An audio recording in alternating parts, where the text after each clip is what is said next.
송은재 TV 시작하겠습니다. 정치권이 하루도 바람잘 날이 없습니다. 오늘도 가슴을 졸이면서 정치권의 움직임을 지켜보셨을 겁니다. 손준성 검사와 김웅 의원에 대한 전격적인 압수수색, 손준성 검사와 윤석열 전 검찰총장 지금 후보에 대해서는 입건을 했다. 직권남용 등 비롯해서 4가지 혐의로 입건을 했다라고 오후에 공수처가 밝혔습니다. 보여주기식 압수수색이었다. 그 다음 윤석열까지 굳이 입건을 시켰다. 시민단체의 고발에 의해서 입건을 시킬 수는 있죠. 그렇지만 지금 손준성 검사를 넘어서는 윤석열 전 검찰총장과의 연결고리, 어떠한 증거나 혐의도 없는데도 입건을 시켰다라는 점에서는 조금 빠르다라는 느낌입니다. 며칠 전에 박범계 법무부 장관이 법사위에 나와서 얘기를 했습니다. 5개 정도의 혐의가 있고 수사로 전환할 필요가 있다라는 점을 얘기를 했습니다. 거기에 따라서 일사불란하게 움직이고 있다 이렇게 보입니다. 중요한 것은 이제 손준성 검사, 김웅, 조성은 등 제보자로 이어지는 이 뉴스버스까지의 이 연결고리에서 어떤 실체가 드러나느냐 하는 것이 가장 중요합니다.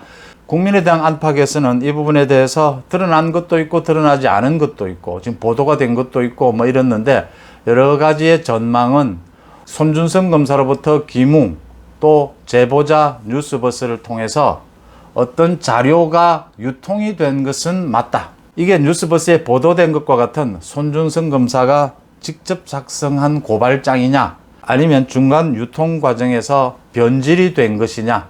그래서 뉴스버스는 윤석열을 겨냥해서 의도된 기사를 낼 수 있었느냐.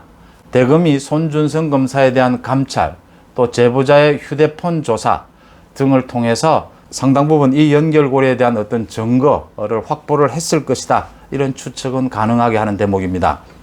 이제 실체가 하나 둘씩 드러나게 되겠지만 손준성 검사가 지금까지는 자신은 그런 고발장을 작성한 적이 없다라고 했습니다. 그럼 고발장이 아니면 다른 뭘 작성을 했는 것인지 그 얘기가 나오게 될 테고, 김웅 의원도 이제는 실체를 밝히게 될 겁니다. 당 내부에서도 그렇고 공수처에 가서도 그렇고 실체를 밝히게 되면 김웅이 받은 것은 도대체 뭐며, 김웅이 그것을 일단은 조성은으로 보이는데 조성은으로 유통을 시켰고 조성은이냐 아니면 또 다른 사람을 거쳤느냐, 뉴스버스로 흘러 들어갔다 하는 부분들에 대한 실체가 하나 둘씩 드러날 것으로 보입니다. 공수처가 예상 밖으로 조금 이른 시기에 윤석열까지 입건을 시키면서 윤석열 후보를 정조준하고 나선 것은 어떻게 봐야 하느냐, 지금의 여권 전체의 전략적인 판단으로 봐야 한다. 윤석열 후보를 선거까지 그대로 가게 되면 굉장히 위험하다.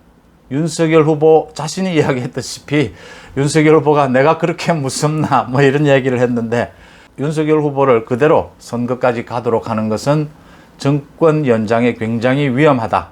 두 번째, 10건이 넘는 윤석열과 윤석열 가족에 대한 지금 검찰이나 공수처의 수사가 진행이 되고 있습니다. 그 진행이 되는 그 수사의 첫 시작인데 여기에서 밀리면 안 된다라고 하는 점이 깔려 있고, 야권이 지금 고발 사주 이 건에 대해서 상당히 분열되어 있다. 이렇게 야권이 분열되어 있고 국민의힘의 경선이 시작하는 이 지점에 강력하게 밀어붙일 필요가 있다라는 점이 부각이 됐고, 또 하나는 세부적으로 이번 사건 뉴스 사주건 이거의 제보자가 구체적으로 드러나고 그 배후가 짐작이 되게 되면 집권 여당으로서는 상당히 불리하다. 시간을 끌수록 불리하다. 그래서 윤석열 총장에 대한 직격탄을 날리는 시기를 좀 빨리 앞당긴 것이 아니냐, 이런 전망이 나오고 있습니다. 이 대목에서 야권이 지금 분열해 있는 것은 뭐 사실이고요. 윤석열 후보 측은 어떻게 대응해야 되느냐라는 부분을 놓고 지금 일주일 넘게 많은 논란이 있는 게 사실입니다. 그러니까 고발 사주건이 처음 터졌을 때 일주일 전에 윤석열 후보 캠프 쪽에서도 의견이 나뉘었다라고 합니다. 이걸 어떻게 대처하는 것이 옳으냐. 윤석열 후보와는 크게 연관성이 없다. 법리적으로 좀 선을 그으면서 정치적으로 야권 지지층에 호소를 하는 이런 방안이 있을 수 있고, 또 하나는 지금 하고 있는 것처럼 강력하게 처음부터 정치 공작이다. 이 정치 공작은 용서할 수 없다 라면서 전면전을 펼칠 것이냐라는 두 가지 갈래가 있을 수 있었습니다. 여기에서 윤석열 후보는 전면전을 택했습니다. 전면전을 택한 것에는 어차피 10건이 넘는 지금 공수처나 검찰의 수사도 걸려있는 만큼 윤석열 후보를 여권에서는 그냥 가지는 않는다. 어차피 전체 목숨을 건 대결은 불가피하다. 그 시기가 언제냐의 문제다. 그렇다면 첫 시작인 이 지점부터 정치 공작을 앞세우고 당당하게 전면전을 펼치는 것이 맞다라고 판단했고 그대로 밀어붙이고 있다라고 봅니다. 윤석열 후보 측에서 볼 때 이것은 추미애 시즌2다. 지난 1년 내내 모든 국민들의 관심이 윤석열과 추미애의 전쟁을 지켜봤지 않습니까? 추미애의 윤석열 찍어내기가 성공할 것이냐, 윤석열 검찰총장이 추미애의 또 문재인 정권의 저 탄압에 싸워서 이겨낼 것이냐, 그걸 1년 내내 지켜보다가 지난해 연말 이제 결정이 나지 않았습니까? 윤석열 검찰총장에 대한 징계가 실패로 돌아가면서 윤석열이 추미애 나아가서 문재인 정권의 탄압을 이겨내고 당당하게 검찰총장직으로 복귀하는 그런 추미애 시즌2가 이번에는 추미애에서 공수처로 바뀌었다. 이제는 윤석열과 공수처가 전면전, 목숨을 건 전쟁을 할 수밖에 없는 상황이다. 첫 전쟁터는 고발 사주권입니다. 많은 예상들이 윤석열 후보의 최악의 경우라고 하더라도 손준성 검사가 고발장이나 고발장 비슷한 것을 만들어서 김웅에게 전달했고 김웅이 어떤 의도로든지 제보자에게 줬고 김웅과 제보자 또 뉴스버스 사이에 어떤 형태로든지 협의를 통해서 이게 기사화가 됐다. 그런 최악의 경우라고 하더라도 윤석열 총장과 손준성을 그대로 엮어야 될, 그대로 연관을 해야 될 그런 고리는 없다라고 하는 점입니다. 윤석열 후보는 오늘도 압박 면접장에 나와서 자신은 전혀 모르는 일이다, 알지 못했다. 하지만 손준성 검사 아니라 다른 누구라도 대검에서 이런 불미스러운 일이 있었다면 도의적 사과, 도의적 책임은 지는 것이 맞다라고 했습니다. 손준성 검사와 윤석열 총장을 연결하는 어떠한 연결고리, 묵시적 지시 이런 얘기를 야당에서도 나왔는데 그런 정도라도 어떤 혐의를 입증할 만한 증거가 나온다면 윤석열 후보는 결정적인 타격을 입게 될 것이다. 그러니까 윤석열 후보는 앞으로 지금 대선 전국에서 앞으로 연말까지는 공수처 또는 검찰을 상대로 한 법적 투쟁에 치중할 수밖에 없다. 또 한편으로는 대선 국민인 만큼 지난해와 같은 검찰총장직을 걸고 싸울 때처럼 많은 국민들의 지지를 얻고 갈 수 있느냐 하는 부분들은 이제 정무적인 감각에 달렸다 이렇게 보입니다. 흔히 손준성 검사와 윤석열 당시 검찰총장과의 관계를 얘기하면서 이런 비유를 합니다. 그 드루킹 사건에서 김경수와 문재인의 관계를 비유를 하면서 드루킹의 여론 조작, 김경수의 여론 조작을 문재인 대통령에게 책임을 물을 수 있겠느냐.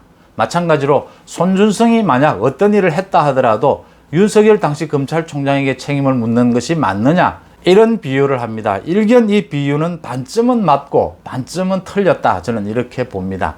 그러니까 구체적인 증거도 없이 문재인에게, 윤석열에게 바로 이렇게 책임을 묻는 것은 문제가 있지 않느냐 하는 부분은 맞는데 선거 캠프에서 문재인과 김경수의 관계와 검찰, 대검찰청 안에서 윤석열과 손준성의 관계는 다르다라고 하는 점입니다.